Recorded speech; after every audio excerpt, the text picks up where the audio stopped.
Hi friends, कैसे हैं आप लोग। मैं शायन अख्तर अध्ययन क्लासेस के यूट्यूब चैनल से आपका स्वागत करता हूं। फ्रेंड्स, आज के हमारे इस वीडियो में एनसीईआरटी के चैप्टर 4.4 के जितने भी सवाल हैं उसका सॉल्यूशन आप लोगों को प्रोवाइड किया जाएगा। तो चलिए हम लोग अपने वीडियो की तरफ।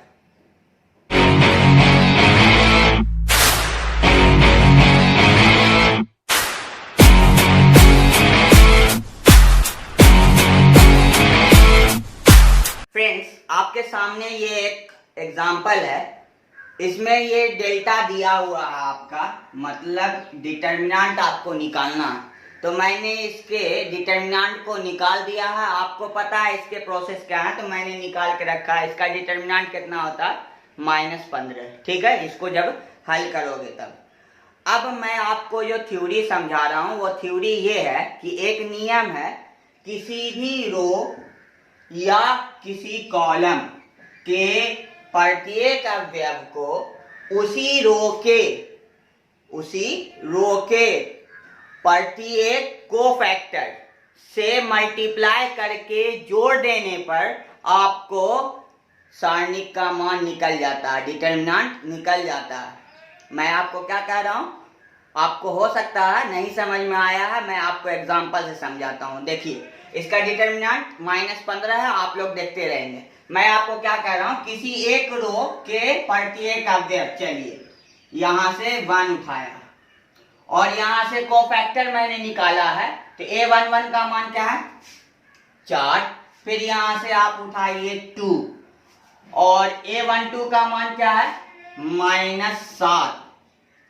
फिर यहां से उठाइए 5। A13 का मान क्या है? -1। ठीक, अब इसको सॉल्व करिए। 1 × 4 4, -7 दूनी 14, 5 × -5। ठीक है, अब देखिए 14 और 5 19, 4 -19 कितना आया? -15। ठीक है, तो आपको मैं क्या बता रहा हूं कि किसी एक रो के अवयव एलिमेंट उसी रो के सारे कोफैक्टर को आप मल्टीप्लाई करो और जोड़ दो तो आपको डिटर्मिनेंट निकल जाएगा। ठीक, एक और एग्जांपल से आपको दिखाता हूं। ये देखो, आप इसको ले लो, इसको ले लो, इसको ले लो, तो आपको ये लेना होगा, ये लेना होगा और ये लेना होगा, मतलब क्रॉसपॉन्डिंग आपको सेम लेना होगा। तो क्या होगा आपको? 1 × 4 प्लस 2 × -5, उसके बाद प्लस 3 × 3 माइनस में ना, तो हो गया 4 -10 और ये -9। तो देखो 4 -19 घटाओ -15।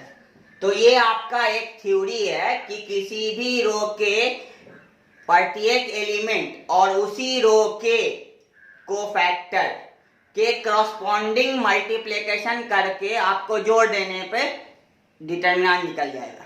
जोड़ देने पे डिटर्मिनेंट निकल जाएगा। तो फॉर्मूला देखिए, मैं आपको क्या बता रहा हूं। ये एलिमेंट है A11, आपको मल्टीप्लाई करना होगा कोफैक्टर A11 से। फिर प्लस एलिमेंट है A12, तो आपको मल्टीप्लाई करना होगा कोफैक्टर A12 से। फिर प्लस A13, तो आपको मल्टीप्लाई करना होगा कोफैक्टर A13 से। अगर आप इस फॉर्मूला से निकालोगे तो आपका आंसर डिटर्मिनेंट का निकल जाएगा। डिटर्मिनेंट के एक प्रोसेस पहले पता है ना, जो वीडियो नहीं देखे हैं वो वीडियो को देख लेंगे, वो प्रोसेस से आप लोग डिटर्मिनेंट निकाल सकते हो। ये एक नया प्रोसेस आपको बता रहा हूं कि आप इस तरह से भी डिटर्मिनेंट निकाल सकते हैं। अगर आप इसको लोगे तो क्या करोगे? फॉर्मूला क्या हो जाएगा? A21 × A21, A22 × A22, A23 × A23, मतलब आपको क्रॉसपॉन्डिंग एलिमेंट को मल्टीप्लाई करना है क्रॉसपॉन्डिंग कोफैक्टर से और फिर ऐड कर देना, तो आपको डिटर्मिनेंट निकल जाएगा। तो ये एक रूल था। दूसरा रूल क्या है कि आप अगर किसी एक रो के एलिमेंट को दूसरे रो के कोफैक्टर से, इस रो के एलिमेंट को दूसरे रो के कोफैक्टर से अगर आप मल्टीप्लाई करते हो तो डिटर्मिनेंट हमेशा 0 होगा। डिटर्मिनेंट हमेशा 0 होगा। आपको इसको एग्जाम्पल से समझना है। देखिए आप लोग एग्जाम्पल, अगला मैंने आपसे क्या कहा कि हम किसी रो के एलिमेंट को दूसरे रो के कोफैक्टर से मल्टीप्लाई करेंगे और ऐड करेंगे तो आंसर 0 होगा। तो देखिए यहां से हम इसको उठाएंगे और कोफैक्टर दूसरे रो का उठाएंगे, मल्टीप्लाई करते हैं तो 1 इंटू -5 -5, 2 इंटू -10 -20, 5 इंटू 5 +25, ऐड करो -25 +25, आंसर क्या हो जाएगा 0 हो जाएगा। तो मैं यही कह रहा हूं कि अगर किसी भी रो के या कॉलम के एलिमेंट को दूसरे रो या कॉलम के कोफैक्टर से करस्पॉन्डिंग मल्टीप्लाई करके ऐड करेंगे तो आंसर डिटरमिनेंट का हमेशा 0 होगा। एक और एग्जांपल आपको दिखाते हैं कि आप अगर किसी कॉलम को दूसरे कॉलम के कोफैक्टर से करस्पॉन्डिंग मल्टीप्लाई करोगे तो आंसर क्या आएगा डिटरमिनेंट का 0।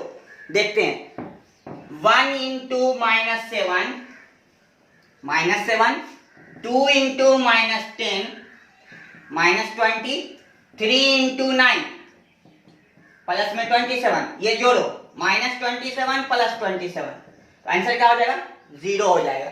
ठीक है, तो इसका फॉर्मूला क्या है कि अगर आप A11 को मल्टीप्लाई कर दो A21 से प्लस A12 को मल्टीप्लाई कर दो A22 से प्लस A13 को मल्टीप्लाई कर दो A23 से, या A11 को मल्टीप्लाई कर दो A31 से, A12 को मल्टीप्लाई कर दो A32 से और A13 को मल्टीप्लाई कर दो A33 से।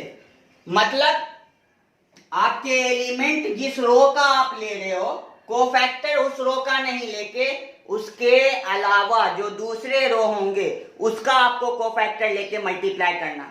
आंसर पता है क्या आएगा, आंसर 0 आएगा।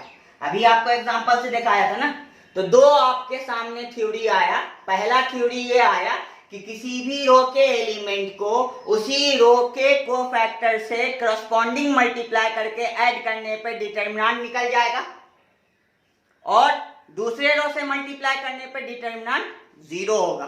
तो ये दो थ्योरी आपके एनसीईआरटी 4.4 का बचा हुआ था, उसको मैंने कर दिया।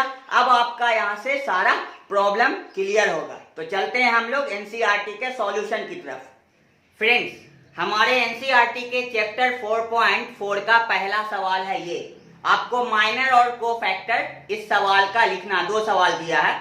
दूसरे सवाल का हम लोग माइनर निकालते हैं।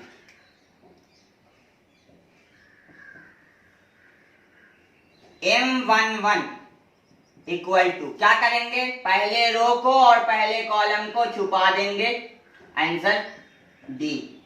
M12 पहले रो और दूसरे कॉलम को छुपा देंगे, आंसर बी। M21 दूसरे रो पहले कॉलम को छुपा देंगे, आंसर सी। M22 दूसरे रो दूसरे कॉलम को छुपा देंगे, आंसर ए। तो माइनर आपका क्या हो जाएगा, डी बी सी ए। जब माइनर आपका निकल जाए तो कोफैक्टर क्या होगा, आपको हमने एक शॉर्ट ट्रिक बताया था, क्या यही होगा आपका। इसको पहले वाले को प्लस से मल्टीप्लाई, दूसरे वाले को माइनस से मल्टीप्लाई, तो माइनस बी हो जाएगा। इसको भी माइनस से मल्टीप्लाई तो माइनस सी हो जाएगा, और इसको प्लस से मल्टीप्लाई तो ये आपका कोफैक्टर हो जाएगा। माइनर जब आपको पता है तो कोफैक्टर निकालना आपके लिए कोई मुश्किल का काम नहीं है। कैसे, तो आपको माइनर में ही क्या करना है, अगर इवन नंबर है तो प्लस से मल्टीप्लाई, अगर ओड नंबर है तो माइनस से मल्टीप्लाई। इवन और ओड नंबर कैसे समझते हैं, तो देखो ये वाला आपका क्या होगा, 1 2 होगा ना, 1 + 2 3, तो ये माइनस से मल्टीप्लाई। ये देखो 2 1 होगा ना, तो 2 + 1 3, ये माइनस से मल्टीप्लाई। 2 2 2 + 2 4, प्लस से मल्टीप्लाई। तो माइनर निकालना अगर आपको आता है तो कोफैक्टर बहुत आसान है। फ्रेंड्स, एनसीईआरटी के 4.4 का ये दूसरा सवाल है, इसमें भी आपको माइनर और कोफैक्टर निकालना है। तो इन दोनों सवाल में से किसी एक का सॉल्यूशन मैं आपको दूंगा और दूसरे सवाल को आप खुद से सॉल्व करोगे। तो ये वाला आपके लिए छोड़ देते हैं, इसको मैं सॉल्व करता हूं, ठीक है। तो सबसे पहले माइनर निकाल देते हैं। तो M11 इक्वल टू, इसका हम लोगों को निकालना है, इसको छुपा देंगे, इसको छुपा देंगे। 5 इंटू 2 10, माइनस माइनस प्लस 1, तो 10 प्लस 1 बराबर 11। फिर अब M12, ये पूरा छुप जाएगा, ये पूरा छुप जाएगा। 2 इंटू 3 6, 0 इंटू -1, तो 0 ही कर देते हैं। तो आंसर क्या हो गया 6। M13, ये पूरा छुप जाएगा, ये पूरा छुप जाएगा। 3 माइनस 0 होगा ना, तो क्या हो जाएगा 3। फिर M21, ये वाला पूरा छुपेगा, ये वाला पूरा छुपेगा। 0 इंटू 2 0, 1 इंटू 4 माइनस में, तो माइनस में 4, ठीक। उसके बाद आपका M22, ये पूरा छुपेगा, ये पूरा छुपेगा। 1 इंटू 2 2 माइनस 0, तो आपका हो गया 2। M23, ये पूरा छुपेगा, ये पूरा छुपेगा। 1 इंटू 1 0 इंटू 0, तो 1।